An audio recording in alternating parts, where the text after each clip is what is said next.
കേരളത്തിൽ കാലവർഷം ശക്തമാകുന്നു. വരും ദിവസങ്ങളിൽ വ്യാപക മഴയ്ക്ക് സാധ്യതയെന്ന് കേന്ദ്ര കാലാവസ്ഥാ വകുപ്പ് അറിയിച്ചിരിക്കുന്നു. തുർക്കിയിൽ അതിശക്തമായ പ്രളയം ഉണ്ടായിരിക്കുന്നു. അങ്കാര നഗരത്തിൽ ഉണ്ടായ പ്രളയത്തിന്റെ ഞെട്ടിക്കുന്ന ദൃശ്യങ്ങളാണ് നിങ്ങൾ കാണുന്നത്. നിരവധി വാഹനങ്ങൾ ഒലിച്ചു പോകുന്ന ദൃശ്യങ്ങൾ പുറത്തുവന്നു.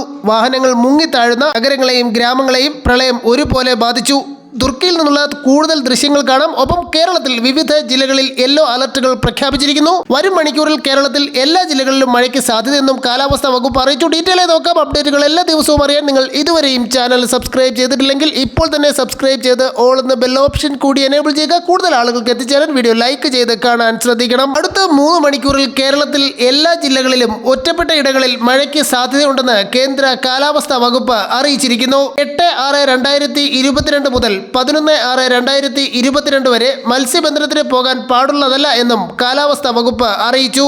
കേരള തീരത്താണ് ഈ തീയതികളിൽ മത്സ്യബന്ധനത്തിന് വിലക്കുള്ളത്. വിവിധ ജില്ലകളിൽ കാലാവസ്ഥാ വകുപ്പ് യെല്ലോ അലർട്ട് പ്രഖ്യാപിച്ചു. 7/6/2022 ആലപ്പുഴ, കോട്ടയം, എറണാകുളം, ഇടുക്കി, മലപ്പുറം, കോഴിക്കോട്, വയനാട് ജില്ലകളിലും 8/6/2022 കോട്ടയം, എറണാകുളം, ഇടുക്കി, തൃശൂർ, മലപ്പുറം, കോഴിക്കോട്, കണ്ണൂർ ജില്ലകളിലും 9/6/2022 എറണാകുളം, ഇടുക്കി, തൃശൂർ, മലപ്പുറം, കോഴിക്കോട്, കണ്ണൂർ, കാസർഗോഡ് ജില്ലകളിലും യെല്ലോ അലർട്ട് പ്രഖ്യാപിച്ചു. ഈ ജില്ലകളിൽ ശക്തമായ മഴയ്ക്ക് സാധ്യതയുണ്ട്.